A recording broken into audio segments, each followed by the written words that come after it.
Good evening. Telangana speaker సంచలన తీర్పు వెల్లడించారు. 5గురి అనర్హత పిటిషన్లు కొట్టేశారు గడ్డం ప్రసాద్ కుమార్.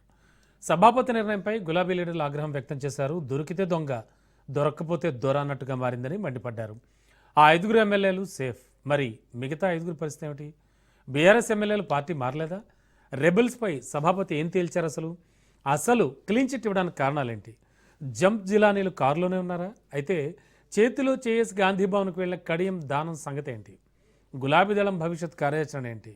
దానం నాగేందర్ రాజీనామా ఖాయమా? కడియం శ్రీహరి తాత్సారం తప్పదా? క్లీన్ చిట్ జడ్జిమెంట్పై ఇవాల్టి స్పెషల్ డిబేట్ చూద్దాం.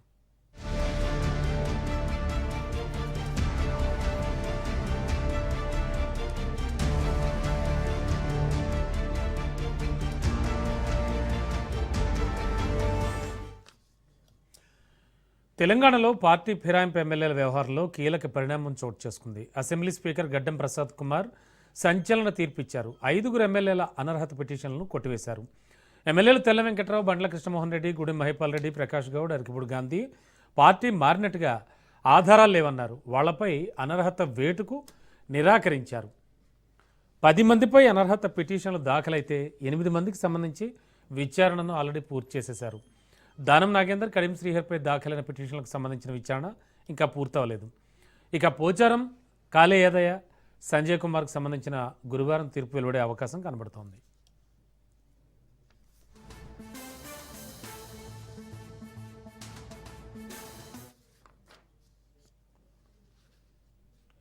ప్రజా తీర్పును కాదని తెలంగాణ అసెంబ్లీ ఎన్నికల తర్వాత బీఆర్ఎస్ నుంచి గెలిచిన 10 మంది ఎమ్మెల్యేలు కాంగ్రెస్ కండువా కప్పుకున్నారు.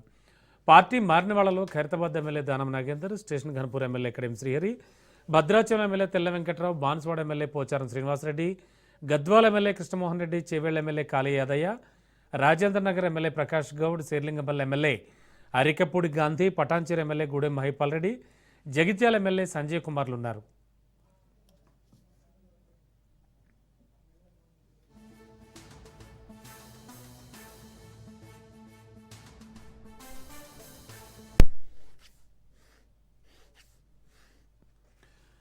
ఇక జంప్ జిల్లానీలపై అనర్హత వేటు వేయాలని గులాబీ దళం పోరుబాటు పట్టింది. బీఆర్ఎస్ ఎమ్మెల్యేలు పాడి కౌశిక్ రెడ్డి, కేపీ వివేకానంద సుప్రీంకోర్టును సైతం ఆశ్రయించారు. రేట్ పిటిషన్లపై 2025 జూలై 31న justice BR Gavai, justice AG Masih ధర్మానం కీలక ఉత్తర్వులు అయితే ఇచ్చింది. 2025 అక్టోబర్ 31లోపు ఫిరాయింపు ఎమ్మెల్యేలపై నిర్ణయం తీసుకోవాలంటూ తెలంగాణ స్పీకర్ను ఆదేశించింది సుప్రీంకోర్టు. అయితే సర్వోన్నత న్యాయస్థానం ఆదేశించి 3 నెలలు పూర్తయినా ఎక్కడ వేసిన గొంగడ అక్కడైనా సందంగా మారింది కేసు విచారణ. దీంతో మరోసారి సుప్రీంకోర్టును ఆశ్రయించింది గులాబీ దళం. ఏకంగా సభాపతిపై కోర్టు ధిక్కార చర్యలు తీసుకోవాలని బీఆర్ఎస్ వర్కింగ్ ప్రెసిడెంట్ కేటీఆర్ కోరారు. ప్రొసీడింగ్స్ ఆలస్యం చేస్తే వ్యతిరేకంగా నిర్ణయం తీసుకోవచ్చని సుప్రీంకోర్టు గతంలోనే స్పష్టం చేసింది. దీంతో కాలయాపన చేయకుండా స్పీకర్ గడ్డం ప్రసాద్ కుమార్ నిర్ణయం తీసుకున్నారు. సుప్రీంకోర్టు ఆదేశాల మేరకు డిసెంబర్ 19లోపు ఈ ప్రక్రియను పూర్తి చేయాల్సి ఉంది. గడువు పూర్తవడానికి ముందే 5గురిపై నిర్ణయం తీసుకున్నారు స్పీకర్. ఇక మరో 5గురిపై త్వరలోనే నిర్ణయం తీసుకోవచ్చు.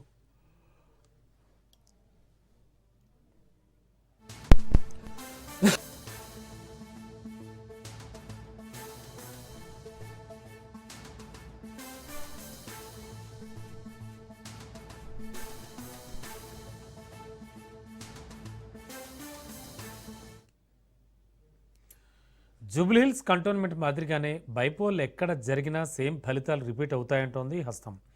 కనీసం ఆ 2 స్థానాల్లో అయినా ఎన్నికలకు సిద్ధం అంటోంది. బీఆర్ఎస్ నుంచి గెలిచి కాంగ్రెస్లో చేరిన ఎమ్మెల్యేలు దానం నాగేందర్, కడియం శ్రీహరి త్వరలో అయితే రాజీనామా చేసే అవకాశం కనిపిస్తోందని, 2 నియోజకవర్గాల్లో ఉప ఎన్నికలు అనివార్యం అంటూ రాజకీయ వర్గాల్లో చర్చ నడుస్తోంది. తాజాగా పశ్చిమ బంగాల్లో టీఎంసీలో చేరిన బీజేపీ ఎమ్మెల్యేపై స్పీకర్ వేటు వేయడం ఫిరాయింపు ఎమ్మెల్యేల కేసులో ఓ టర్నింగ్ పాయింట్గా మారింది. దానం నాగేందర్ బీఆర్ఎస్ ఎమ్మెల్యేగా ఉంటూనే లోక్సభ ఎన్నికల్లో ఏకంగా కాంగ్రెస్ అభ్యర్థిగా సికింద్రాబాద్ ఎంపీ స్థానానికే పోటీ చేశారు. ఆయన పార్టీ మారినట్లు స్పష్టంగా రుజువైంది.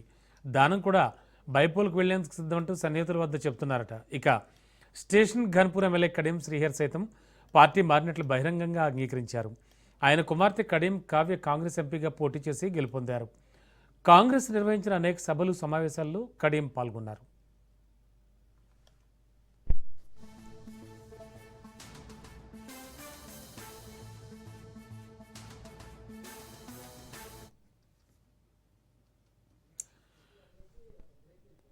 మరోవైపు సభాపతి నిర్ణయం రాజ్యాంగ విరుద్ధం అంటోంది బీఆర్ఎస్. సుప్రీం తీర్పుకు విరుద్ధంగా స్పీకర్ నిర్ణయం ఉందంటోంది. జడ్జిమెంట్ కాపీని ఇవ్వమని అడిగితే ఇవ్వలేదని గులాబీ లీడర్లు ఆగ్రహం వ్యక్తం చేస్తున్నారు. సీఎంకు దమ్ముంటే 10 మంది ఎమ్మెల్యేలతో రాజీనామా చేయించి ఎన్నికల్లోకి వెళ్లాలంటూ సవాల్ విసురుతున్నారు. రెబెల్ ఎమ్మెల్యేల అనర్హతపై న్యాయ పోరాటం ఆగదని స్పష్టం చేశారు బీఆర్ఎస్ నేతలు. ఓవరాల్గా చూస్తే ఇవాళ జరిగిన ప్రధాన పరిణామం మనం గమనించాం. మరి దీనికి సంబంధించి ప్రస్తుతానికి క్లీన్ చిట్ జడ్జిమెంట్ అనేటువంటి ఈ స్పెషల్ డిబేట్ తెలంగాణ స్పీకర్ సంచలన తీర్పు వెల్లడించారు. 5గురి అనర్హత పిటిషన్లు కొట్టేశారు గడ్డం ప్రసాద్.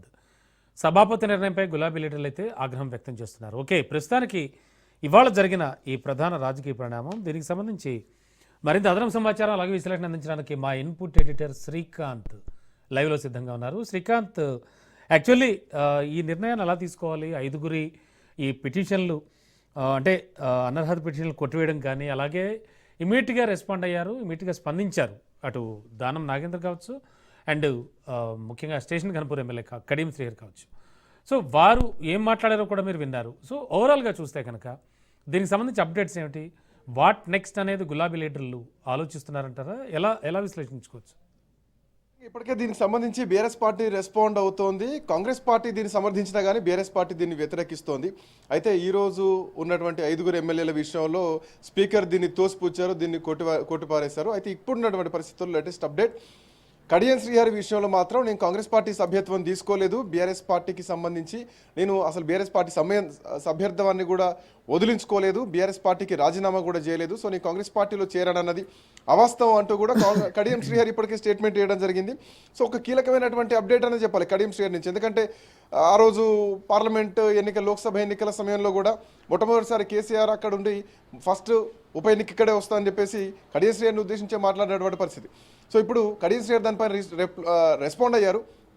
నేను ఏ పార్టీలో చేరలేదు, కాంగ్రెస్ పార్టీ సభ్యత్వం తీసుకోలేదు, నేను బీఆర్ఎస్ పార్టీలో కొనసాగుతున్నానంటూ ఆయన చెప్తున్నటువంటి పరిస్థితి. ఇక దానం నాగేందర్ విషయం కూడా బయటకు వినిపిస్తోంది. బట్ దానం నాగేందర్ ఈ విషయాన్ని ఇప్పటివరకు అయితే ఖండించలేదు. స్పీకర్ నిర్ణయం ఏదున్నా కానీ నేను స్వాగతిస్తాను, స్పీకర్ నిర్ణయాన్ని కట్టుబడి ఉంటానంటూ కూడా దానం నాగేందర్ చెప్పినట్టుగా మనకు దానం నాగేందర్ నుంచి సన్నిహిత వర్గాల నుంచి వినిపిస్తున్నటువంటి అంశం. సో ఇప్పుడు ఏం జరగబోతోంది?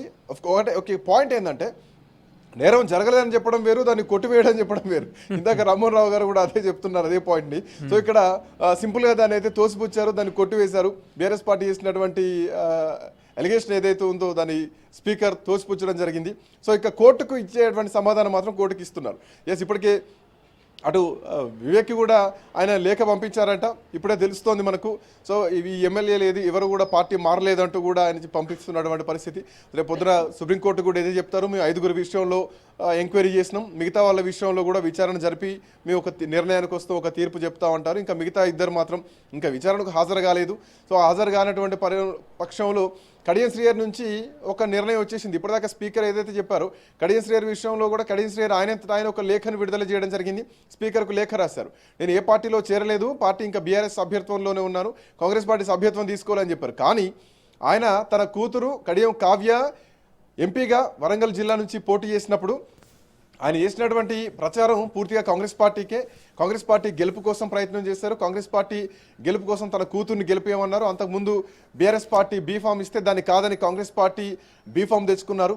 సో కడియం శ్రీహరి విషయంలో పూర్తి ఎవిడెన్సులు ఉన్నాయి. ఆయన పార్టీ కార్యక్రమాల్లో పాల్గొన్నారు, సంక్షేమ పథకాలను ప్రచారం చేశారు.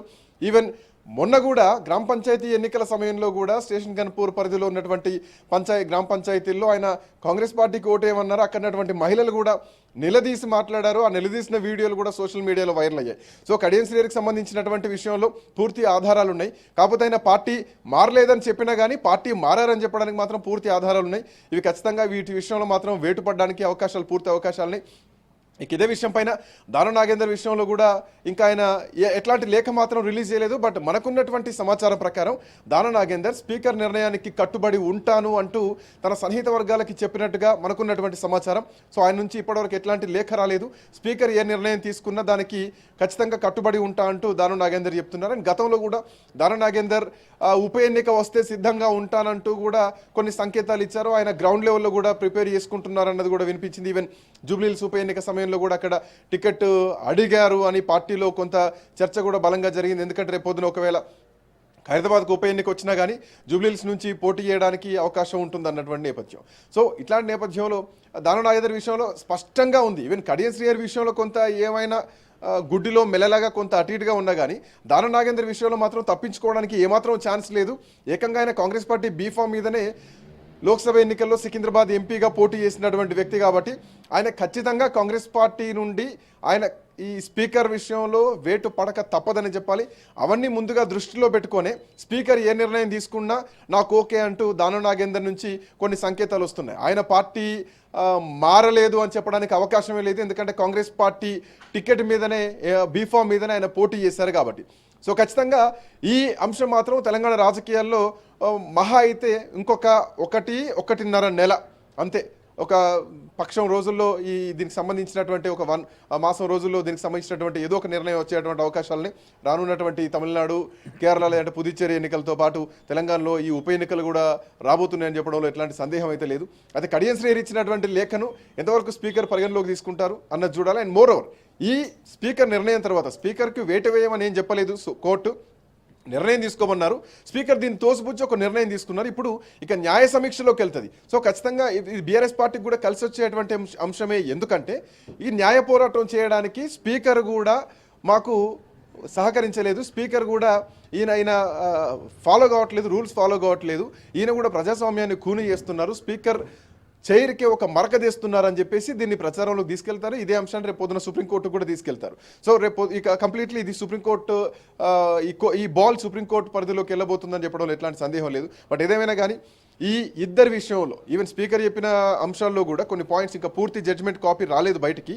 అది ఎప్పుడు ఇస్తారు, ఏమిటి, అసలు రాసారా లేదా అన్నది కూడా పూర్తి అంశాలు బయటికి రావాలి. స్పీకర్ నిర్ణయాన్ని మాత్రం సవాల్ చేస్తూ ఖచ్చితంగా బీఆర్ఎస్ పార్టీ కోర్టుకు వెళ్తామంటున్నారు. ఖచ్చితంగా దీనిపైన న్యాయ పోరాటం చేస్తామంటున్నారు. ఇక కడియం శ్రీహరి విషయం, at the same time Danam Nagender విషయంలో ఏం జరగబోతోంది అన్నది కళ్ళ ముందైతే కనిపిస్తోంది. బట్ చూడాలి కాలం ఎట్లా నిర్ణయం తీసుకుంటుంది, సుప్రీంకోర్టు ఏం జడ్జిమెంట్ ఇవ్వబోతోంది, దీన్ని న్యాయపరంగా ఎట్లా ఉండబోతోంది చూడాలి. Ramana, thank you Srikanth. మొత్తానికి తెలంగాణ స్పీకర్ ఇవాళిచ్చిన తీర్పు మాత్రం సంచలనం అవుతోంది. 5 అనర్హత పిటిషన్లు కొట్టివేశారు గడ్డం ప్రసాద్ కుమార్. మరి ఈయన తీసుకున్న ఈ నిర్ణయంపై, అంటే సభాపతి నిర్ణయంపై గులాబీ లీడర్లు అయితే ఆగ్రహం వ్యక్తం చేస్తున్నారు. అంటే యాక్చువల్గా జరగబోతోంది ఏమిటి, మిగతా వాళ్ళ సిచ్యువేషన్ ఏంటి, అలాగే ఒక పోచారం శ్రీనివాసరెడ్డి, కాళీ యాదయ్య అండ్ సంజయ్ కుమార్కు సంబంధించి గురువారం తీర్పు వెలువడేటువంటి అవకాశం కూడా ఉంది. మరి వీరి పరిస్థితి ఏంటి, అసలు ఏం జరగబోతోంది, గులాబీ లీడర్ల నెక్స్ట్ స్టెప్ ఏంటి, ఇవన్నీ కూడా మాట్లాడదాం, డిస్కస్ చేద్దాం. మనతో పాటు ఇవాళ బండారు రామ్మోహన్ రావు గారు, senior journalist and analyst, and Gauri Satish గారు, కాంగ్రెస్ అధికార ప్రతినిధి మనతో పాటు స్టూడియోలో ఉన్నారు. వెంకటరెడ్డి గారు బీజేపీ నేత, గడ్డం శ్రీనివాస్ యాదవ్ గారు బీఆర్ఎస్ నేత, వీరంతా కూడా ఉన్నారు. వీరందరితో ఈ విషయం మనం మాట్లాడదాం. ముందుగా గడ్డం శ్రీనివాస్ యాదవ్ గారు ఏం చెప్తారు, ఓవరాల్గా సభాపతి తీసుకున్నటువంటి ఈ నిర్ణయం ఏదైతే ఉందో అది రాజ్యాంగ విరుద్ధమా, వాట్ నెక్స్ట్, అంటే ఏం చెప్పబోతోంది బీఆర్ఎస్? సభాపతి అందరికి నమస్కారం అండి. ఇవాళ సభాపతి గారు తీసుకున్న నిర్ణయము చాలా మంది ప్రజాస్వామ్యాన్ని వాళ్ళు సభాపతి గారు సురక్షితంగా న్యాయబద్ధంగా తీర్పు ఇస్తారని అనుకున్నారు. కానీ దురదృష్టవశాత్తు వారు సభాపతి గారు వారి యొక్క చేరికే మచ్చ తెచ్చే విధంగా ఇవాళ వారి తీర్పు ఉంది. ఇవాళ బీఆర్ఎస్ పార్టీ ఒక ప్రజాస్వామ్యంలో విలువలతో కూడుకున్నటువంటి రాజకీయాలు చేయాలని చెప్పి ఎవరైతే రాజీనామా చేయకుండా కండువాలు కప్పుకొని అది కేవలం రాజీనామా చేయలే అని ఒక సాగు పెట్టుకొని ఇవన్నీ ఎందుకనంటే భయాందోళనకు గురయ్యి ప్రజా తీర్పుకు వాళ్ళు ముందు రాక ప్రజా కోర్టులో వాళ్ళ నిజాయితీని ప్రూవ్ చేసుకోకుండా ఇవన్నీ ఏంటి అనంటే వాళ్ళు దోబూచిలాట ఆడుతా ఉన్నారు. ఇది ప్రజలందరూ గమనిస్తా ఉన్నారు. ఇవి ఎంత వరకు వీళ్ళు దీన్ని తప్పించుకునే ప్రయత్నం చేస్తారో అంతవరకు ఆ ప్రజలలో బీఆర్ఎస్ పైన ఒక మంచి పాజిటివ్ వేవ్ వస్తుంది, పాజిటివ్ ఒపీనియన్ క్రియేట్ అవుతుంది. ఎందుకు అనంటే ఇవాళ పెద్ద నాయకుల మేమే మేము ఆ, అసలు మేము ఎన్నికలకు భయపడము మేము అని చెప్పుకునే వాళ్ళు ఇవాళ ఎన్నికలకు భయపడుతూ ఇవాళ ఎట్లా అంటే ఉన్నవి లేనివి ఎన్నో దొంగ మాటలు లుచ్చ మాటలు చెప్పి ఇవాళ ఏంది అని అంటే ఆ ఎన్నికలకు రాకుండా తీవ్రంగా వాళ్ళు ప్రయత్నం చేస్తా ఉన్నారు. ఇది ప్రజలందరూ గమనిస్తా ఉన్నారు. దీని వల్ల ఒరిగేది ఏంది అని అంటే వాళ్ళు అనుకోవచ్చు దీన్ని కాలయాపన చేస్తా ఉన్నాం, స్పీకర్ మా మనిషి, ముఖ్యమంత్రి మా మనిషి, మాకు ముఖ్యమంత్రి గారు ఆశ్వాసాన్ని ఇచ్చిండ్రు, మీకు ఏమి కాదు నేను కాపాడుకుంటా అని చెప్పిండ్రు. ఇవన్నీ మాకు కలిసి వస్తాయి. ఇక మేము కేవలం మాటల గారడి చేసి తప్పుల తడక చూపించి మేము అటు కోర్టుకు ఇటు సభాపతికి మేము ఒక గుమ్రా చేస్తాము, ఒక గురిడి కొట్టిస్తాము అని అంటే సభాపతికి గురిడి కొట్టియచ్చు. కానీ ఇవాళ న్యాయస్థానం అత్యున్నతమైనటువంటి న్యాయస్థానము ఎంత గట్టిగా మందలించిందో మీరు గతంలో చూస్తున్నారు. అయినా కానీ సభాపతి ఇవాళ దాన్ని దృష్టిలో పెట్టుకొని ఏదన్నా పాజిటివ్ తీర్పు ఇస్తాడేమో అని మేము ఆశించినాం. కానీ ఇవాళ ఈ 5గురిని ఏదైతే తోసిపుచ్చే కార్యక్రమం ఏదైతే ఈ పిటిషన్లకు వ్యతిరేకం ఆయన ఏదైతే తీర్పు ఇచ్చిండో అది ప్రజా కోర్టులో అంటే అసలు క్లీన్ చిట్ ఇవ్వడానికి కారణం ఏంటి అనుకుంటోంది బీఆర్ఎస్? సార్ క్లీన్ చిట్ కారణం ఏంది? వాళ్ళతోని రాయించుకున్న ఇప్పుడు జనరల్ గా ఎవరి మీదనైతే పిటిషన్ మేము వేస్తామో వీళ్ళు ఏం చేస్తున్నారంటే సభాపతి పిటిషన్ దారులతోనే వాళ్ళు రాయించుకున్నారు. మీరు ఇట్లా రాయండి ఇవి ఈ రకంగా చెప్పండి, మేము కండువాలు 3 రంగుల కండువ వేయించుకున్నామని చెప్పండి. ఇదంతా ఏంది అని అంటే ఇద్దరి పక్షం సభాపతి తీసుకున్నాడు. ఫిర్యాదుదారు మేము ఇచ్చిన ఫిర్యాదును ఇదంతా డ్రాఫ్టింగ్ చేసింది సభాపతి గారి కనుసన్నల్లో జరిగింది ఇదంతా. ఇవాళ ఏంది అని అంటే ఈ తీర్పుకు నేను ఎట్లా వెసులుబాటు చేసుకొని మీకు మిమ్మల్ని రక్షించగలుగుతానో అట్లా వీళ్ళ నుంచి లేఖలు తీసుకొని దానికి గాను అనుకూలంగా ఇవాళ ఈ యొక్క తీర్పు ఇచ్చిండు. అయినా తీర్పు కాపీ కూడా ఇంకా బయటికి రాలేదు. బహుశా ఏంటి అని అంటే ఇంకా తీర్పు అసలు అది డ్రాఫ్ట్ అయిందో లేదో కూడా తెలియదు. ఇప్పుడు ముఖ్యంగా ఏంది అంటే ఈ 5గురిని అయితే ఆయన రక్షించిండని ఇప్పుడు అనుకుంటున్నాడు. కానీ ఈ 5గురు కూడా అనుకోవచ్చు మేము రక్షింపబడ్డామని. కానీ రేపు మేము సుప్రీం కోర్టుకి వెళ్ళడం జరుగుతూ ఉంటది. ఇవాళ కోర్టు చాలా విషయాలు ఇవి కూడా పరిగణనలో తీసుకుంటది. ఈ విషయాలు కూడా చెప్తాము, మిగతా వారి వెర్షన్స్ కూడా విందాం ఒకసారి. వెంకటరెడ్డి గారు, ఓవరాల్గా ఇప్పుడు జరిగినటువంటి ఇవాళ ఇచ్చినటువంటి తీర్పు కావచ్చు, అంటే ఆయన చెప్పినటువంటి ఈ అనర్హత పిటిషన్లకు సంబంధించి ఆయన చెప్పిన విషయం కానీ ఇవన్నీ కాపీ బయటికి రాలేదు అంటుంది బీఆర్ఎస్. It's okay. ఓవరాల్గా చూస్తే కనుక మరో ఇద్దరు ఇప్పుడు చాలా కీలకమైన విషయం, కడియం శ్రీహరి గారు అండ్ దానం నాగేంద్ర గారు, వీరిద్దరికి సంబంధించి ఏం జరగబోతోంది? ఓవరాల్గా బీజేపీ ఏం చెప్తుంది? అందరికీ నమస్కారం. ఇప్పుడు చూస్తా ఉంటే స్పీకర్ తీర్పు చూస్తా ఉంటే యాంటీ డిఫెక్షన్ లాని ఏ విధంగా తుంగలో తొక్కి లొసుగులు కానీ లేకపోతే దానికి చిల్లులను ఏ విధంగా వాడుకుంటున్నో అర్థమవుతా ఉంది. డెఫినెట్ గా అంత ముందు కూడా ఇదే విధంగా ఎప్పుడు ఈ ఎమ్మెల్యేలు ఒక పార్టీ నుంచి గెలిచి ఇంకొక పార్టీకి ఎప్పుడైతే పోతా ఉంటారో వాళ్ళని అంతా కూడా జాప్యం చేసుకుంటూ సంవత్సరాలు కొద్దిగా దాన్ని పూర్తిగా కాలమైనంత వరకు కూడా దాన్ని పొడిగించుకుంటూ స్పీకర్లు తీర్పులు ఇస్తున్నారంటే ఇక్కడ చట్టానికి ఉన్న విలువని ఏ విధంగా వాడుకుంటున్నారో లేకపోతే ఏ విధంగా దాన్ని తుంగలో తొక్కుతున్నారో అర్థమైపోతా ఉంది. కాంగ్రెస్ పార్టీ తీసుకొచ్చిన 52వ రాజ్యాంగ సవరణ ద్వారా ఇది రాజీవ్ గాంధీ ఆయారాం గాయారాం సంస్కృతి పోవాలి, ఈ విధంగా పోతే ఒక పార్టీ నుంచి గెలిచి ఇంకో పార్టీలోకి వెళ్ళకూడదనే ఆలోచనతో తీసుకొచ్చిన కాంగ్రెస్ పార్టీనే అదే కాంగ్రెస్ పార్టీకి చెందిన స్పీకరే ఈ విధంగా తీర్పులు ఇస్తుంటే ఇక ఈ సంస్కృతి ఇంకా ఇంతకంటే నీచమైన సంస్కృతి ఇంకా ఎక్కడ ఉంటుందో నాకు అర్థం కావట్లేదు ఇప్పటికీ. అది తెలిసి కూడా అంటే వాంటెడ్ గా డెలిబరేట్ గా వాళ్ళు ఇంటెన్షనల్ గా తీసుకుంటున్న నిర్ణయమే కదా ఇదంతా కూడా. అది చూస్తే అంటే ఎందుకంటే ఆ పార్టీలో గెలిచి ఇంకో పార్టీలోకి పోయి వాళ్ళ ఏదో మేము నియోజకవర్గ అభివృద్ధి కోసమో లేకపోతే ఇంకో దానికోసమో వెళ్తున్నామని చెప్పిన వాళ్ళ మీద నిర్ణయం తీసుకోకుండా మరి ఆ ఎమ్మెల్యేల మీద దాని అనర్హత వేయకుండా దాన్ని ఏ విధంగా వాళ్ళు కాపాడుకుంటున్నారో అర్థమైపోతుంది. లిటరల్ గా చెప్పాలంటే ముఖ్యమంత్రి గారు సభలోనే చెప్పారు, మీకేం కాదు పో, మీ 10 మంది ఎమ్మెల్యేలు కాపాడుకునే బాధ్యత నా మీద ఉంది, మేమే చూసుకుంటాం అని చెప్పింది మనకు తెలుసు. ముఖ్యమంత్రి గారు స్వయంగా చెప్పారు. సో ఆ విధంగా ఈరోజు ఆ విధంగానే ఆ డైరెక్షన్స్ కానీ డిక్టేషన్ కానీ ఆ క్లియర్ గా అదే పాతలో అదే అట్లాగే వెళ్తుంది కాబట్టి వాళ్ళని ఆ ఎమ్మెల్యేలని సేవ్ చేసుకుంటా ఉన్నారు.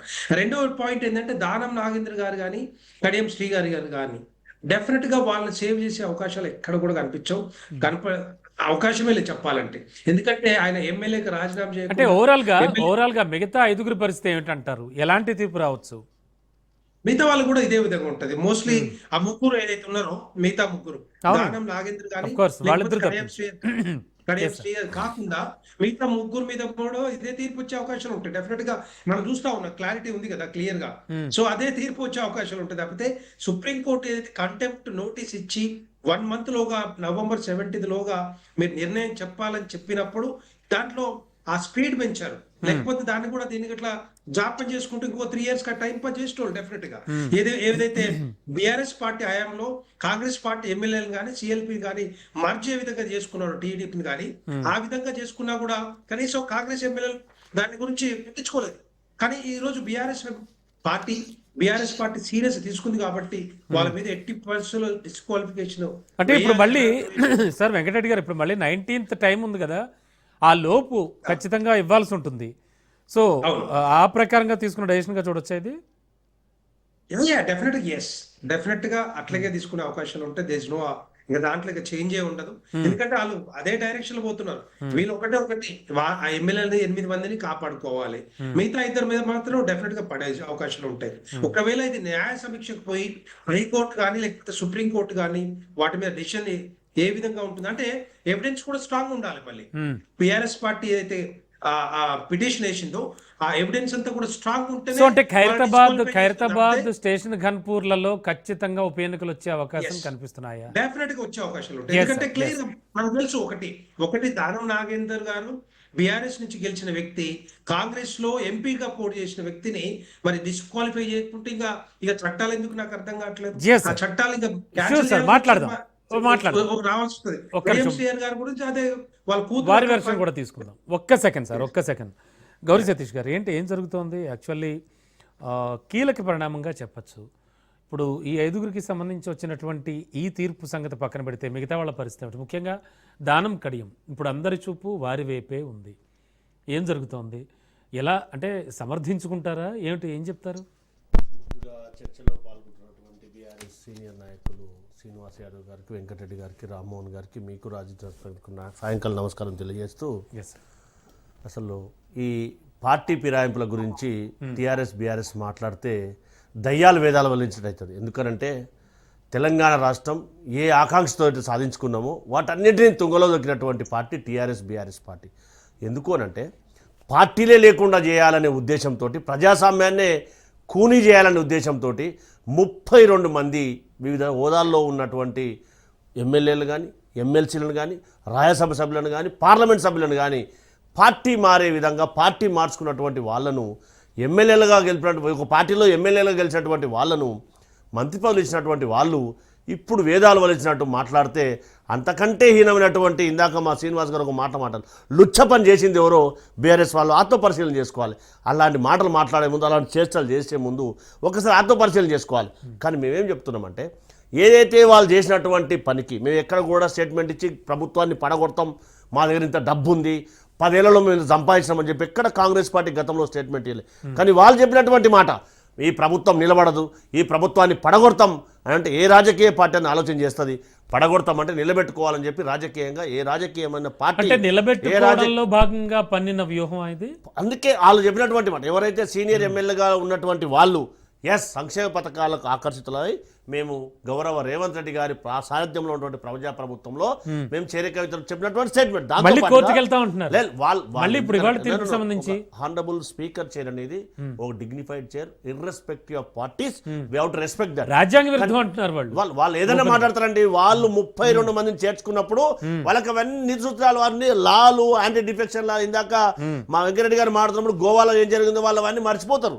వాళ్ళ వరకు వచ్చేవన్నీ అవేవి వర్తించవు, కానీ ఎదుటి వాళ్ళకు మాత్రం అవన్నీ వర్తి. మేమేం చెప్తున్నాం అంటే కాంగ్రెస్ పార్టీగా, ఎస్ రాజీవ్ గాంధీ గారు చట్టం తెచ్చారు, 10 ఏళ్ళ నుంచి వాళ్ళు చేస్తున్నటువంటి రాజకీయ క్రీడ ఏమైందో దేశవ్యాప్తంగా, మరి దయచేసి దాన్ని కరెక్షన్ చేసి పార్లమెంట్లో ఒక చట్టం తీసుకురావాలి కదా.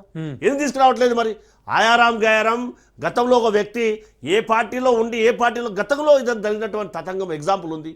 దానికి అనుగుణంగానే అది జరగకూడదని చెప్పి మేము తీసుకొచ్చినాం. ఎస్ అది మళ్ళీ రెటిఫై చేయవలసినటువంటి బాధ్యత కేంద్ర ప్రభుత్వం మీద ఉంది కదా. మరి వాళ్ళు ఎందుకు తీసుకురావట్లేదు? ఒక మంచి పని చేయొచ్చు కదా, వాళ్ళకి అబ్సల్యూట్ మెజారిటీ ఉంది కదా. వాళ్ళు ఏది తలుచుకుంటుంది, రాత్రి అనుకుంటే పొద్దున పార్లమెంట్లో చట్టం పాస్ అయ్యే అవకాశం ఉంది కదా. ఆ పార్లమెంట్లో ఎందుకు ఆ చట్టాన్ని ప్రవేశపెట్టి సీఎం రేవంత్ రెడ్డి ఒత్తిళ్లు పనిచేస్తున్నాయి. మనం అందరం ఆలోచన చేయాలి. అదొక ఇండిపెండెంట్ ఛార్జ్ ఉన్నటువంటి అది గౌరవించకుండా స్వతంత్ర నిర్ణయాధికారాలు, సుప్రీంకోర్టు కూడా గౌరవ ఉన్నత న్యాయస్థానం ఇచ్చినటువంటి స్టేట్మెంట్ కూడా మనం అందరం కూడా ఒక్కసారి ఆలోచించి మాట్లాడాలి. ఏమనంటే మీరు ఏదైనా నిర్ణయం తీసుకోండి అని చెప్పారు. సో వారికి ఉన్నటువంటి నిర్ణయాధికారం మేరకు, వారు ఇచ్చినటువంటి స్టేట్మెంట్ మేరకు, వారు ఇచ్చినటువంటి నిర్ణయం అనేది మనం అందరం అది గౌరవించకుండా మనం బీఆర్ఎస్ పార్టీ వాళ్ళం కాబట్టి ఏదైనా మాట్లాడవచ్చు, ఏదైనా పర్సెప్షన్ క్రియేట్ చేయొచ్చు అంటే తెలంగాణ ప్రజలు విఘ్నులు కాబట్టి మిగతా 5గురిపై నిర్ణయానికి స్పీకర్ తాత్సారం చేస్తున్నారు. మనం అందరం వాస్తవాన్ని గ్రహించాలి.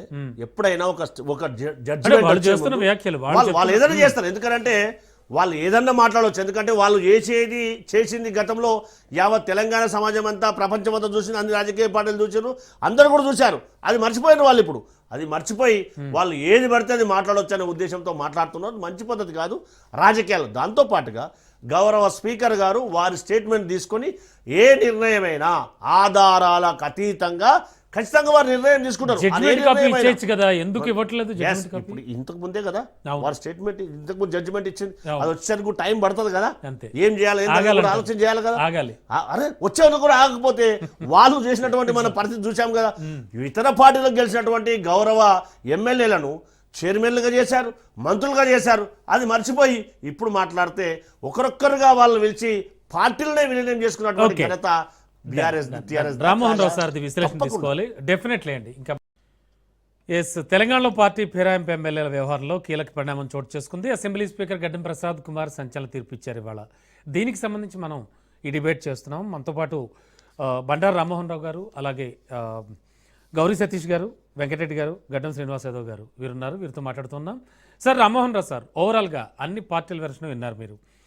ఖచ్చితంగా అంటే ఓవరాల్గా చూస్తే కనుక ఈ ఎపిసోడ్ ఓవరాల్గా ఏమనిపిస్తోంది? And what about 5 other members, ఏం జరగబోతోంది? అండ్ మోర్ ఓవర్ ముఖ్యంగా 5గురిలో ఆ ఇద్దరు పరిస్థితి ఏమిటి? దానం గారు కావచ్చు, కడియం గారు కావచ్చు. ఖచ్చితంగా చెప్తాను. ముగ్గురు మాట్లాడిన తర్వాత మాట్లాడుతున్నాను కనుక. ఒక 50 ఏళ్ల జర్నలిస్ట్ ఆయారాం గయారాం కేసినప్పటి నుంచి నేను వార్తలు రాస్తున్నాను, వ్యాసాలు రాస్తున్నాను. 34 ఏళ్ళ అడ్వకేట్. ఈ 2 తీర్పులు నేను విశ్లేషించే ప్రయత్నం చేస్తాను. మిగతా వాళ్ళ చెప్పులు నేను కాలు పెట్టను, కానీ ఈ విషయం ప్రయత్నం చేస్తాను. గౌరీ సతీష్ గారు, అట్లా వెంకటరెడ్డి గారు, శ్రీనివాస్ యాదవ్ గారు, మీకు మా రాజు ప్రేక్షకులకు నమస్కారం సార్. ఇది క్లీన్ చిట్ కాదు. నేను ఫస్ట్ మనం క్లీన్ చిట్ అంటే తప్పు. క్లీన్ చిట్ కాదు. ఎందుకు కాదంటే వాళ్ళు పార్టీ ఫిరాయించినట్టు ఆధారాలు లేవు అన్నారు. అంతే. అంటే ఏంటి? కేసు డిస్మిస్ చేశారు అంతే తప్ప వీళ్ళు క్లీన్ చిట్ వీళ్ళు ఫిరాయించలేదు అని ఎక్కడ చెప్పలేదు. ఫిరాయించినట్టు కేసు వేసిన బీఆర్ఎస్ వాళ్ళు సరైన ఆధారాలు చూపించలేదు కాబట్టి డిస్మిస్ చేసామన్నారు. అది స్పీకర్ తీర్పు. అంటే స్పీకర్ తీర్పు కూడా అనొద్దు, స్పీకర్ కాదు ఇక్కడ. స్పీకర్ ఇమ్యూనిటీ అసెంబ్లీ లోపట్నే. అసెంబ్లీ బయటకు వచ్చి ఈ ఫిరాయింపు చట్టంలో, అందుకని కోర్టు ఎప్పుడు జోక్యం చేసుకున్నది? అయ్యా నువ్వు స్పీకర్ కాదు, అసెంబ్లీ అని శివలింగాన్ని కౌగలించుకుంటే మార్కండేయ బతికిపోయిండు, కానీ నువ్వు స్పీకర్ అది హక్కు ఎక్కడ ఉంటదంటే కేవలం అసెంబ్లీ లోపట, అసెంబ్లీ ఆవరణలో మాత్రమే. అసెంబ్లీ ఆవరణలోకి వచ్చి ఒక ఎమ్మెల్యేని అరెస్ట్ చేయలేరు. అప్పుడు అసెంబ్లీ ఆవరణలో, అసెంబ్లీ లోపల జరిగితే కొట్టుకున్నా తిట్టుకున్నా మార్షల్స్ తోని ఏ తీర్పు చెప్పినా స్పీకర్ చెప్పాలి. ఇది అట్లా కాదు. నువ్వు ట్రిబ్యునల్ చైర్మన్ గా నువ్వు తీర్పు చెప్తున్నావు, చెప్తావా చేస్తావా అని అడిగింది కోర్టు. చివరికి ఏమైందంటే ఆచారం చేస్తున్నాం, అవును. సమస్య లేదు, ఇది 4 వారాలు చేస్తావా అన్నది. ఎల్లుండి కేసు ఉన్నది, అవును ఈ లోపు కొంత ఏదో ప్రయత్నం చేయాలి, చేసేది అంటున్నాను. అందుకని ఏమంటే ఇది క్లీన్ చిట్ కాదు, ఆధారాలు లేవు అని వీళ్ళు వేసిన బీఆర్ఎస్ వాళ్ళు వేసిన పిటిషన్ డిస్మిస్ చేసింది అంతే. డిస్మిస్ చేసినంత మాత్రం నా కేసు మొత్తం పోయినట్టు కాదు. మీరు మళ్ళీ కోర్టు పోవడానికి కాదు, ట్రిబ్యునల్ తీర్పే కనుక కోర్టు పోవడానికి అవకాశం ఉంటుంది. అదే అసెంబ్లీ లోపల ఒక ఎమ్మెల్యే చర్య తీసుకున్నాను అనుకోండి, కోర్టులు ఏం కల్పించుకొని వీల్లేదు, కోర్టుకు అసలు ఆ వ్యవహారాలు జోక్యం చేసుకోవడానికి వీల్లేదు. కనుక ఇప్పుడు జరిగేది ఏంటంటే నేను స్పష్టంగా చెప్తున్నాను, ఇలా పాపం తలా పిడికాడు. ఆయారంలో మొదలుపెట్టింది ఎవరంటే ఇప్పుడు గౌరీ సతీష్ గారు అన్నారు, మొదలుపెట్టింది మీరే కదా. మీకన్నా ఆయనకన్నా బీఆర్ఎస్ కన్నా మొదలుపెట్టింది ఎవరు ముందు? రాజశేఖర రెడ్డి గారి హయాంలో. అంతకంటే ముందు ఎవరు? ఆయారం కదా. వరుసగా అక్కడి నుంచి దాదాపు అబ్జెక్షన్ సార్, మీరు కూడా అట్లనే చెప్తే ఎట్లా సార్? మీరు విశ్లేషకులు, మీరు ఫిరాయింపులను చట్టబద్ధంగా జరిగిందా, అది చట్ట వ్యతిరేకంగా జరిగిందా? సార్ శ్రీనివాస్ యాదవ్ గారు, అయిందా? శ్రీనివాస్ గారు సార్ ఒక్క నిమిషం ఇప్పుడు గౌరీ సతీష్ చెప్తే అర్థం ఉన్నది, కానీ మీరు ఎట్లా చెప్తారు అంటున్నా. వినండి సార్, మొత్తం విని మాట్లాడదాం. శ్రీనివాస్ యాదవ్ గారు మొత్తం విని మాట్లాడదాం. మీరు విశ్లేషకులు కాబట్టి మీరు ఏమంటున్నారు అంటే మేము కూడా బీఆర్ఎస్ వాళ్ళు చేసినట్టున్నారు. మొత్తం మాట్లాడ ఇప్పుడు నేను చెప్పాలి మీకు అనుకూలంగా మాట్లాడదు, మీకు అర్థం కాకపోతే నేను ఏం చేయలేను. గౌరీ సతీష్ అబ్జెక్షన్ చెప్పాలి నాకు ఇప్పుడు ఏమైనా చెప్తే. మీరు చెప్తున్నారంటే మీకు శ్రీనివాస్ యాదవ్ గారు అదంటే అవసరం మీరు మధ్య నాకంటే నా ఫ్లో స్పష్టంగా చెప్తున్నా, మీకు అదే అర్థమైతే లేదు అంటున్నాను. సార్ చెప్పండి. కాంగ్రెస్ చెప్తే మీకు అర్థం కాలేదు, మీరు అదే పని చేసి వీళ్ళదే శంకర్లో వస్తే తీర్థం చేసుకున్నా మాట చెప్పని ముందే మీరు అడ్డం పడితే నేను ప్రతిపక్షం కాదు కదా మీకు. మీరు ఇట్లా మాట్లాడితే ఎట్లా? నేను ఏమంటున్నాను, చేసింది అదే మీరు కూడా మంత్రివర్గంలో తీసుకొని చేసారు, కానీ కాంగ్రెస్ వాళ్ళు అసమర్థులకు ఊరుకుంటారు అప్పుడు. ఎందుకంటే అదే కేసు మీరు ఇప్పుడు వేసిన కేసు వాళ్ళు వేసి ఉంటే మీ బండారం బయట పెట్టారు అంటున్నాను. ఇక ఇక్కడికి వస్తున్నాను. ఈ సంగతి కూడా వినండి సార్, మీరు మధ్య రాకండి దయచేసి. నేను ఏమంటున్నానంటే మీరు 2 సార్లు అదే చేసిండ్రు, 4 పార్టీలను కలుపుకున్నారు, 10 ఒక్కొక్కరు చేరిండు, అందరు ఇప్పుడు లాగానే ఒక్కొక్కరే చేరిండు, అందరు ఒక్కసారి తీసుకోలేము. కాకపోతే శంకర్లో తీర్థం చేసుకున్నారు. గతంలో రాజీవ్ గాంధీ గారి చట్టం చేసినప్పుడు అమాయకుడు పాప ఆయన ఏమనుకున్నా అంటే 1/3 సరిపోద్ది అనుకున్నాడు. నేను సింపుల్ గా చెప్పానంటే 3 ఉంటే ఒక ఎమ్మెల్యే మారితే ఫిరాయింపు కాదని. అది తప్పయ్యా అని తెలుసుకున్నాక 2005లోనే కాంగ్రెస్ ప్రభుత్వం మళ్ళీ వచ్చినాక 2005లో ఏం చేశారంటే అరే లాభం లేదు, ఈ నైతిక విలువలు మొత్తం నాశనం చేసుకున్నారు, వీళ్ళు ఫిరాయింపులు పూర్తిగా బజార్లో పడ్డారని చెప్పి 2/3 అన్నారు. అంటే 3 2 పోవాలన్నారు. మీరు ఆ పని చేసిందంటే శ్రీనివాస్ గారు, మీరు అన్నాడు ఏం చేసిందంటే దాని ప్రకారమే అందరు చేరినాక జుమ్లా చేరినాక మీరు దాని శంకర్లో వస్తున్నారు, తీర్థం చేసుకున్నారు. దానికి ఎవరు కాదనట్లేదు. నేను ఇప్పుడు చెప్తున్నాను ఏంటంటే తిలాపాపం తలాపెడికి ఏంటంటే కాంగ్రెస్ వాళ్ళు అదే పని చేసిండ్రు. రాజశేఖర రెడ్డి గారి హయాంలో మాకు చెప్పనిస్తే లేదు, రాజశేఖర గారి హయాంలో ఆనాడు చేసిన పని ఏంటి? ఆనాడు మీ పార్టీలో ఉన్న స్పీకర్ ఎవరే, మీ పార్టీలో ఉన్న కేఆర్ సురేష్ రెడ్డి గారు ఆనాడు స్పీకరు, వారు ఉద్దారకం ఏం చేసి ఉంటారు అడుగుతున్నా. ఇవాళ మీ పార్టీలో ఉండి మీరు సమర్థించుకుంటారు. ఆనాడు 5 ఏళ్ళు ఆపిండు, చివరికి టీఆర్ఎస్ ఎమ్మెల్యేలను రాజీనామా చేయండి, అవసరం లేదు, మీరు ఇక 6 నెలలు అయితే మీ పదవులు పోతే ఎందుకు అనవసరంగా నేను తీర్పు చెప్తే మీకు పెన్షన్ కూడా రాదని చెప్పి రాజీనామా చేయించాడు. లక్ష్మీపుత్రుడు స్పీకర్ ఇవాళ ఫిరాయింపుతారు. ఆయన ఏమన్నాడు? ఆయనకు అదే చేసిండు కదా, స్పీకర్ గా ఉండి మీరు ఫిరాయించుకున్నప్పుడు కాంగ్రెస్ వాళ్ళని అదే అన్యాయం చేసిండు కదా, తీర్పు చెప్పలే కదా, చాలా రోజులు ఆపిండు కదా. అప్పుడు కూడా కోర్టుకు పోలేదు కానీ పోయింది. ఇప్పుడు కూడా చెప్తున్నా, ఇప్పుడు ఎవరైతే పార్టీ మన సతీష్ గారు అన్నారు కదా ప్రభుత్వం పడగొడతారు పడగొడతా అన్నోడే ఇప్పుడు ఇందులో చేరిండు. ఎవరు? శ్రీహర్ గారు, అడిగి శ్రీహర్ గారు, పల్లారాజు ఇద్దరే అన్నారు కదా. మరి చేరినోడు ఏం కదా. నేనంటున్నా లక్ష్మీపుత్రుడు చేరిండు, మీ కేఆర్ సురేష్ రెడ్డి గారు అదే పని చేసిండు. స్పీకర్లందరూ ఏ పార్టీ అంటే ఆ పార్టీ కొమ్ము కాసిండ్రు. అందుకనే స్పీకర్ విలువని దిగదాపుకుంటున్నారు ఎవరైనా సరే అంటున్నారు. ఇక్కడికి వస్తాను నేను. ఇప్పుడు జరిగిన తీర్పులో నేనేమంటున్నానంటే వెంటనే ఒక యాజ్ అడ్వకేట్ చెప్తున్నాను, చాలా మంది తీర్పులు రాయించుకుంటారు అంటున్నాను నేను. అంటే స్పీకర్ అవమానించిన కాదు ఇక్కడ ఇప్పటిదాకా అది ఇస్తలేరంటే కారణం ఏంటంటే రాయలేదేమో అనుకుంటున్నాను నేను. డిస్మిస్ చేయడం ఈజీ. మా జడ్జిలు, నేను 40 ఏళ్ళ అడ్వకేట్ నేను చెప్తున్నాను, మా జడ్జిలు కూడా ఏం చేస్తారంటే ఏదైనా తీర్పు రాయాల్సిందే కదా, రాస్తే కన్విక్షన్ అయ్యానంటే చాలా కష్టపడాలి రమణ బాబు గారు. కన్విక్షన్ కన్విక్షన్ తక్కువ ఉంటాయి. కన్విక్షన్ అంటే చాలా ఆధారాలు చూపించాలి. డిస్మిస్ చేయడం ఈజీ, కానీ ఏమంటే రాసుకోవచ్చు. అందుకని నేను ఏమంటున్నానంటే అట్లా నేను రెవెన్యూ కేసులు చేసిన వాడిని. సార్ ఇక్కడ రామ్మోహన్ రావు సార్ ఒక చిన్న సందేహం ఇక్కడ సర్వత్రా వినబడుతుంది ఏంటంటే స్పీకర్ విచక్షణ కానీ అలాగే ఆ చేరుకున్న వాల్యూ కానీ అండ్ స్వతంత్ర నిర్ణయాధికారాలు కానీ ఇవన్నీ క్వశ్చన్లు వస్తున్నాయి. అంటే బీఆర్ఎస్ వాళ్ళ తర్వాత ఏం చేస్తారు, ఏం చేయబోతున్నారు, అలాగే మిగతా 5 పరిస్థితి ఏమిటి, ఈ 2 పరిస్థితి ఏమిటి, ఇవన్నీ పక్కన పెడితే వాటి దృక్కోణం నుంచి ఆలోచిస్తే స్పీకర్కు ఉన్నటువంటి విచక్షణాధికారం నుంచి ఆలోచిస్తే కనుక ఎలా మాట్లాడుకోవచ్చు సార్? విచక్షణాధికారం లేదు సార్, అది కోర్టు. ఇది విచక్షణాధికారం అటువంటి అసెంబ్లీ లోపలనే ఆయన అసెంబ్లీ బార్డర్ దాటితే మామూలు వ్యక్తి. ఇప్పుడు ఈ ఫిరాయింపు చట్టంలో కూడా వారికి అధికారం ఇచ్చింది కనుక కోర్టు ఏమన్నది, ట్రిబ్యునలే మీరు, స్పీకర్ కాదు ఇక్కడ, మేము ఖచ్చితంగా జోక్యం చేసుకోవచ్చు, 4 వారాలు తీర్పిమన్నది. అంటే ఎల్లుండి ఇవ్వాలి కదా. ఏం చేస్తారంటే హోంవర్క్ లేని పిల్లవాడు సార్ సగం చేసిన సార్, ఇంకా సగం ఉన్న సార్ అని చెప్పడానికి చేసిన అంటున్నా. రేపు ఎల్లుండి పిటిషన్లు ఎప్పుడు సగం చేసిన సార్, ఇంకో సగం చేసేది మిగతా ముగ్గురు రేపు. శ్రీకాంత్ గారు ప్రస్తావించారు నా పేరు, నేను మధ్యాహ్నమే చెప్పిన ఈ తీర్పు అనుకూలంగానే ఉంటది ప్రభుత్వానికి అన్న. అదే జరిగింది. ఎందుకంటే నేనన్నా పెన్ను మా చేతిలో ఉంటది. మేము అడ్వకేట్ గా ఎన్ని వాదించినా, ఇప్పుడు కూడా అడ్వకేట్ పెట్టుకున్నారు కదా, వీళ్ళేం వాదించుకోవాలి. అడ్వకేట్లు వాదించినా కూడా ఆ ఆకుపచ్చ సిరాపెన్ ఎవరి దగ్గర ఉంటది? జడ్జి దగ్గర. జడ్జి అంటుంది కదా. అదే డాక్టర్ అనుకోండి, తన నైపుణ్యంతో ఆపరేషన్ చేసి ఆపరేషన్ సక్సెస్ పేషెంట్ జడ్జి అయినా సరే వాడి చేతిలో, డాక్టర్ చేతిలో ఉంటుంది, మా చేతిలో ఉండదు. ఇక్కడ కూడా ఏమంటున్నానంటే ఆయన తీర్పు ఇచ్చింది కదా, ఈ తీర్పు కేవలం డిస్మిసల్ తీర్పే, ఇది గెలుపు కాదు, వాటి ఫిరాయింపు లేదని క్లీన్ చిట్ ఇచ్చినట్టు కాదు. ఇప్పుడు జరిగేది చెప్తాను, వాటి నెక్స్ట్ చెప్తాను. జరిగేది ఏంటంటే ఖచ్చితంగా రేపు మిగతా ముగ్గురిది కూడా ఇస్తారంటున్నాను. 4వ ఆయన చెప్తాను. ఇప్పుడు వీళ్ళ ధీమా చూసుకొని, మొన్నటి దాకా కడియం శ్రీ గారు ఏం మాట్లాడలే కదా, ఇప్పుడు వెంటనే లేఖ ఇచ్చిండు. ఎందుకు ఇచ్చింది తెలుసా? ఈ 5గురితో కూడా బాగా అయిపోతాను. ఇప్పుడు దొరికితే దొంగ, దొరకపోతే దొరలు. అప్పుడైనా ఇప్పుడైనా అంటున్నాను, వీళ్ళే అంటలేదు. ఏంటంటే ఈ 5గురు తీర్పు వచ్చినాక ధైర్యం వచ్చింది శ్రీహరి గారికి. నిన్నటి దాకా ఎందుకు ఇయ్యలే నోటీస్? ఎందుకు జవాబు చెప్పలే? నేను అంటున్నా, ఆ స్పీకర్ స్థానంలో నేను మీరు ఉంటే ఏం చేస్తామంటే నోటీసు జవాబు ఎక్స్పర్ట్ చేసి పడే లెక్క అయితే మనం చేస్తాం సార్. వేస్తే ఏమైందంటే అవతలవాడు స్పందించలేదు అనుకోండి, ప్లేంటిఫ్ తరఫున ఎక్స్పర్ట్ చేస్తారు, డిస్మిసల్ చేస్తారు వాడిని. ఇప్పుడు ఎక్స్పర్ట్ చేసి డిఫెండెంట్ కోర్టుకు రాలే కదా, జవాబు చెప్పుకోలే కదా, చేస్తారు కదా. ఇప్పుడు వీళ్ళిద్దరు కోర్టుకు రానట్టే కదా, ఇవాటి దాకా శ్రీహరి గారి సమాధానం ఇచ్చేదాకా రానట్టే కదా. శ్రీహరి గారికి ధైర్యం వచ్చిందంటే, అరే వీళ్ళని నేను కలిసినట్టున్నా, ఆ దానం నాగేంద్ర కేసు వేరే అని మెల్లమెల్లకి స్ప్లిట్ చేసుకుంటూ వచ్చారు. అసలు ఈ ముగ్గురిది స్ప్లిట్ చేసిన తెలియదు. 8 మందిది ఇవ్వాల్సిందే ఇవాళ తీర్పు అయితే, ముగ్గురిది వేరే చేసిండు, 5 మాత్రం ఇచ్చారు. కానీ విచారణ పూర్తి అయిందని మొన్ననే ప్రకటించారు. ఏది మన స్పీకర్ గారు విదేశాలకు పోయించిన తర్వాత, మళ్ళా సుప్రీంకోర్టు మొట్టికాయలు వేసిన తర్వాత ఈ 8 మంది విచారణ పూర్తి అయిందని స్పీకర్ కార్యాలయం చెప్పింది. ఇప్పుడు కూడా స్పీకర్ కార్యాలయం నుంచి ఒక ప్రకటన వచ్చింది. నరసింహాచార్యులు గారు అసెంబ్లీ సెక్రటరీ ఆయన ఏమన్నాడంటే, తీర్పు తయారై ఉన్నది కానీ వెబ్సైట్ లో మేము పెడతాం, ఇవాళ పెడతాం రేపు పెడతాం చెప్పలే. మొత్తం తీర్పు రేపు పెడతా ఉంటాడు, ఎల్లుండి పెడతాడు తెలియదు. కనుక నేమండి ఎప్పుడు కూడా ఒక ఆర్డర్ ఇచ్చినప్పుడు అది వెంటనే కన్సర్న్ పార్టీకి ఇవ్వాలి. అది పొరపాటు అంటుంది. ఎందుకంటే ఇప్పుడు నేను ఏది ఆర్డర్ కూడా నేను ఏం మాట్లాడతా, ఇప్పుడు అందులో ఏం పెట్టుకున్నాడు, ఆధారాలు ఏమన్నాడు కదా, ఒక ఆధారం చూపించాను అనుకుంటున్నాను. ఏమనుకుంటున్నానంటే ఈ బీఆర్ఎస్ పార్టీ వాళ్ళ ఎమ్మెల్యేలు జీతం నుంచి 5% అక్కడికి మన పార్టీకి ఇస్తున్నారు.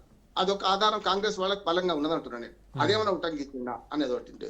రెండోది రంగుకాండు వారి అనుకుంటుండే ఆయన కూడా. స్పీకర్ కు తెలివిలేక లేడు కదా, అన్ని తెలుసు స్పీకర్ గారికి. కానీ ఏంటంటే తీర్పు ఇచ్చినప్పుడు కొంత ప్రభావం అయిందా కాలేదంటే నేను కూడా తప్పు. ఎందుకంటే ఒక ట్రిబ్యునల్ అవమానించొద్దు, కోర్టు అవమానించొద్దు అని. సార్ మీ ఆడియో రావట్లేదు.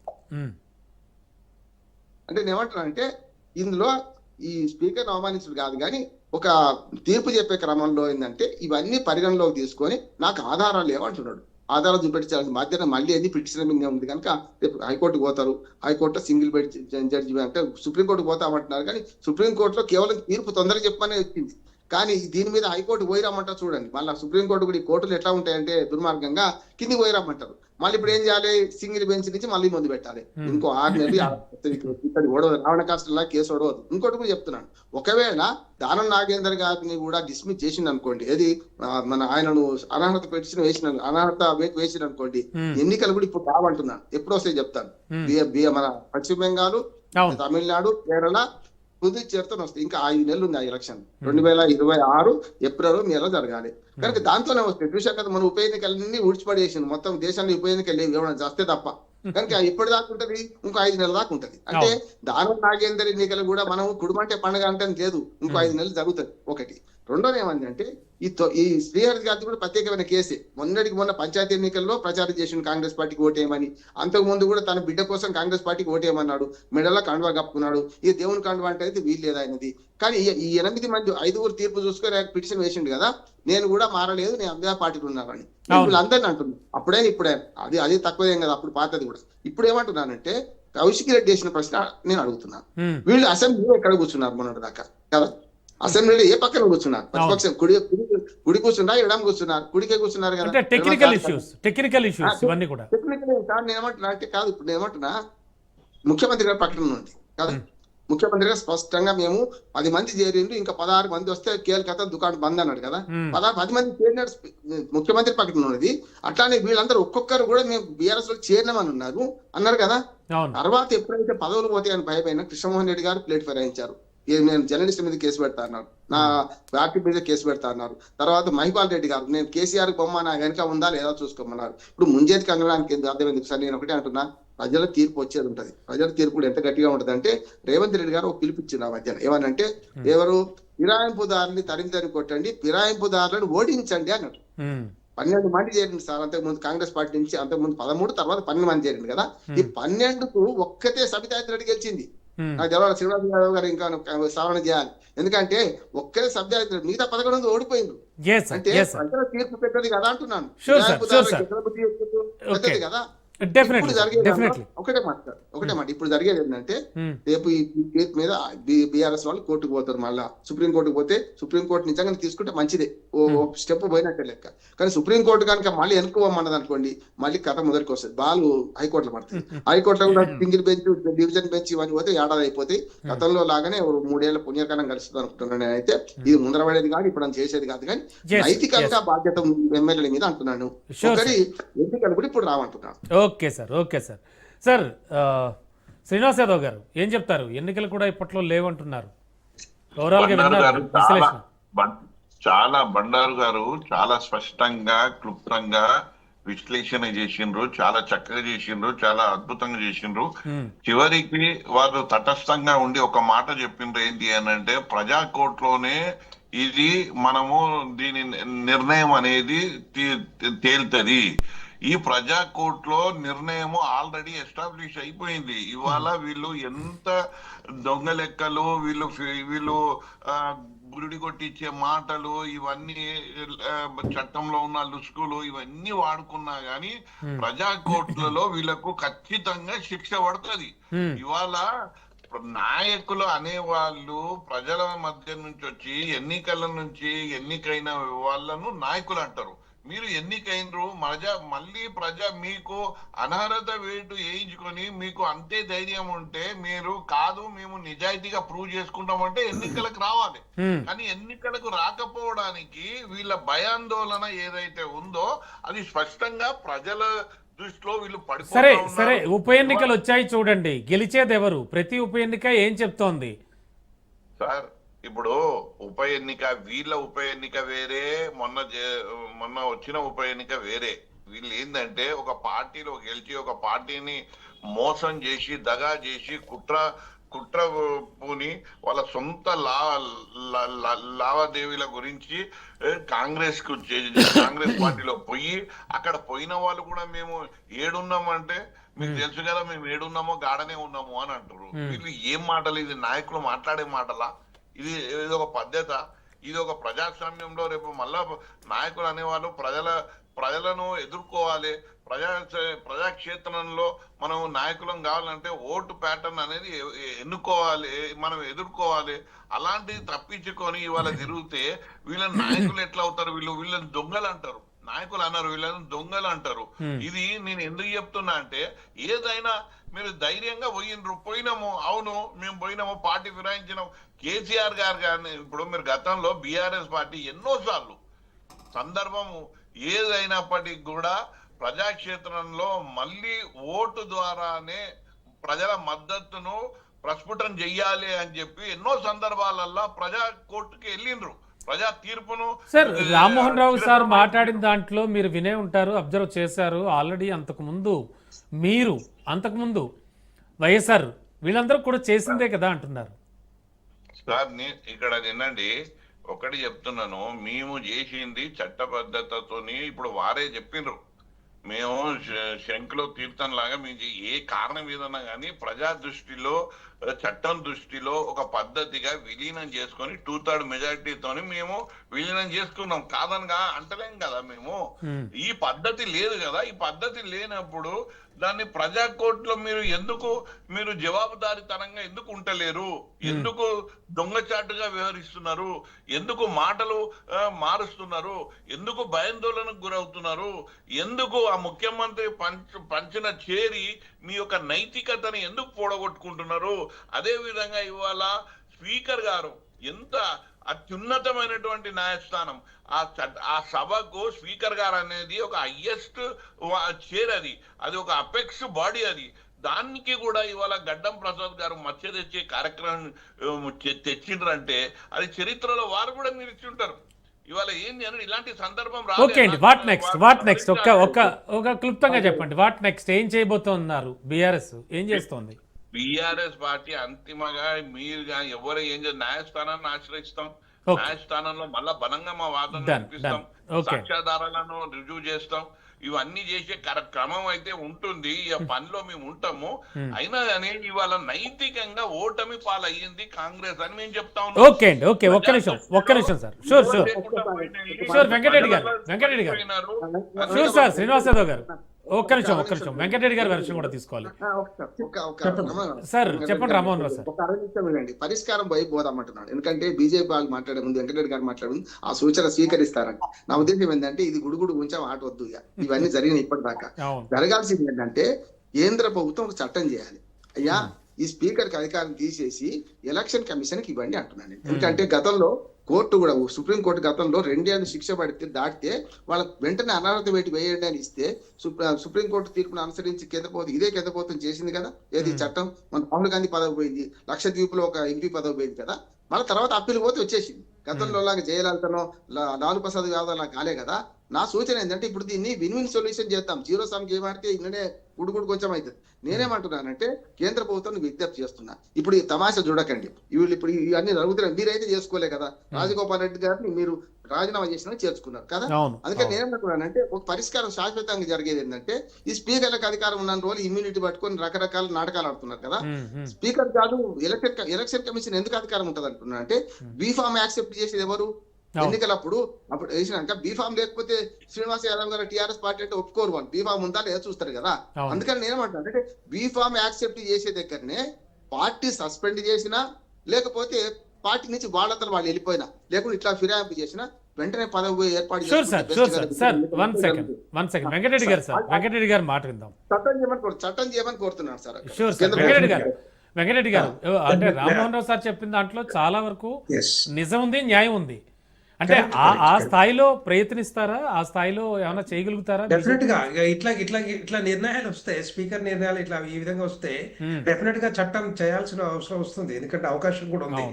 స్పీకర్ నిర్ణయం తర్వాత చూస్తే ఇప్పుడు ఉన్న ఈ ఫిరాయింపు ఎమ్మెల్యేల పరిస్థితి చూస్తే ఒక విచిత్రమైన పరిస్థితి వాళ్ళది. ఎందుకంటే అటు కాంగ్రెస్ పోలేరు, ఇటు బీఆర్ఎస్ పార్టీకి పోలేరు. ఎక్కడ ఏ మీటింగ్ పోయినా కూడా ఎక్కడ కూడా పోలేరు. వీళ్ళ పరిస్థితి చూస్తుంటే ముందు పోయి వెనకాల పోయి అన్నట్టుగా కనపడతా ఉంది. అంటే ఒక లెసన్ లాగా వీళ్ళకి కనపడుతుంది. మళ్ళీ ఒకసారి ఫిరాయింపు చేయకుండా ఒక పార్టీ నుంచి గెలిచి ఇంకో పార్టీకి పోకుండా ఒక మంచి లెసన్ చెప్పాలంటే ఎక్కడ పోయినా కూడా డెఫినెట్ గా ఒక ఎవిడెన్స్ అయితే దొరికిపోతారు. అక్కడ ఆ పార్టీలో కూర్చుంటే ఆడికి రానియరు, బీఆర్ఎస్ పార్టీలో పోమంటే కనీసం ఆ భవన్ కూడా రానియరు, ఇటు కాంగ్రెస్ భవన్ కు రానియరు. ఇంకెక్కడ ప్రజాకోర్టులోనే ఉండాల్సిందే కదా. తప్పితే పార్టీ ఫిరాయించినట్టుగా ఆధారాలు లేవు అంటున్నారు స్పీకర్. అయినా కూడా నేనేమంటున్నా అంటే ఈ ఎమ్మెల్యేల పరిస్థితి చూస్తే మాత్రం ఘోరంగా కనపడుతుంది. ఏ కండవ వేసుకోలేని పరిస్థితి కనపడుతుంది. ఆ తెల్ల కండ వేసుకొని బజార్లో తిరిగే పరిస్థితి కనపడతా ఉంది. రేపొద్దున ఎన్నికలు వచ్చినా కూడా ప్రజా కోర్టులో ఈ విధంగా డెఫినెట్ గా వాళ్ళ ప్రజలే తీర్పు ఇస్తారు. నువ్వు ఎందుకు పోయినావా, నేను ఎందుకు గెలిపించినావు? బీఆర్ఎస్ పార్టీలో ఉన్నప్పుడు నువ్వు గెలిపిస్తే నువ్వు కాంగ్రెస్ పార్టీ పోయినావు. నీ ఆర్థిక లావాదేవీల కోసం, నీ ఆర్థికంగా పెంచుకోవడం కోసం, నువ్వు డబ్బు సంపాదించడం కోసం ఒక తప్పు. ఇది ఎంత క్లియర్ కనపడతా ఉంది. సంపాదించుకొని రేపొద్దున మళ్ళీ టికెట్ తెచ్చుకోవాలి, మళ్ళీ అదే డబ్బు ఖర్చు పెట్టాలి, 100 కోట్లు ఖర్చు పెట్టాలి, ఇంకోసారి ఎమ్మెల్యే కావాలి, ఎవరు కావద్దుగా. ఈ తెలంగాణ రాష్ట్రంలో ఇంకొకరు ఎమ్మెల్యేలు కావద్దు, వీళ్ళే కావాలి. ఎంతసేపు ఉన్నా వీళ్ళ కొడుకులు ఇంకా వీళ్ళే కావాలి. సరే, మీరు చెప్పినట్టు ప్రజా తీర్పు అనేది అల్టిమేట్ కాబట్టి చూద్దాం. Let it be. Gauri Satish గారు కావాల్సిందే.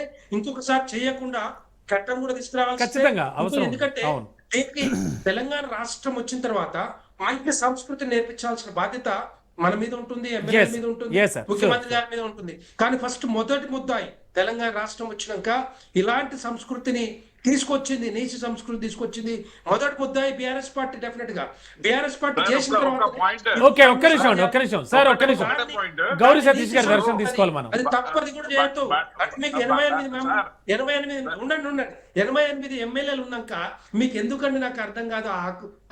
మీరు మిగతా వాళ్ళని సార్ ఒక్క నిమిషం మిగతా వాళ్ళు చేర్చుకోవాల్సిన సార్ అవసరం సార్ వచ్చింది. సతీష్ గారి దర్శనం అది తీసుకోవాలి, తప్పు. మనకు సమయం కూడా లేదు. సమాజానికి మీరు ఏం వెంకటరెడ్డి గారు ఒక్క నిమిషం ఒక్క నిమిషం ఉండండి. సార్. సమాజానికి మీరు ఏం నేర్పిస్తున్నారు అనేది ఇక్కడ క్లియర్ కనబడతా ఉంది. ఓకే. చెయ్యకుండా ఉంటే మళ్ళా ఈరోజు మీరు- కాంగ్రెస్ పార్టీ చేసేది కాదు. ఓకే అండి, ఓకే, ఓకే, ఒక్క నిమిషం. రేవంత్ రెడ్డి గారు ఇప్పుడు ఒక మాట చెప్పారు, బీజేపీ ఒకవేళ ఇప్పుడు- ఫిరాయింపు చేస్తే రాళ్లతో కొట్టండి అని ఒక్క నిమిషం అండి, ఒక్క నిమిషం. సతీష్ గారు సతీష్ గారు సార్ ఇప్పుడు సార్. బండారు గారు చాలా చక్కగా చెప్పారు ఎలక్షన్ కమిషన్ కి ఈ బాధ్యత అప్పజెప్పాలని. ఇవాళ ఎలక్షన్ కమిషన్ కి ఎంత బాధ్యతతో పనిచేస్తున్నారో వారు విశ్లేషించాలి, వారి గుండె మీద చేసుకొని చెప్పాలి.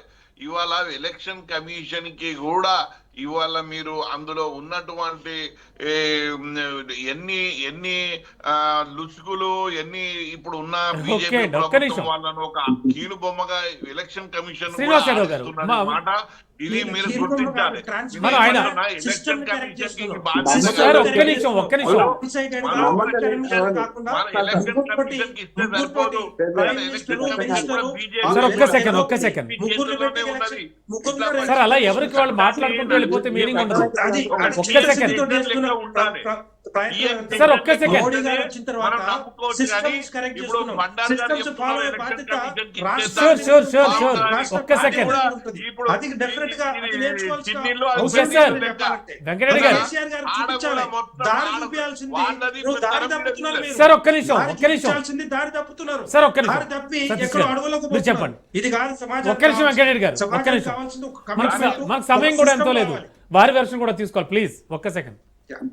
మీరు విన్నారు వారి వెర్షన్. నేను ఏం చెప్తున్నా బండారు ఒక్క నిమిషం అండి. ఒక సూచన ఇచ్చారండి. ఇది ఎలక్షన్ కమిషన్ పరిధిలో ఒక మర్యాద నేర్చుకోవాలి మాట్లాడేటప్పుడు.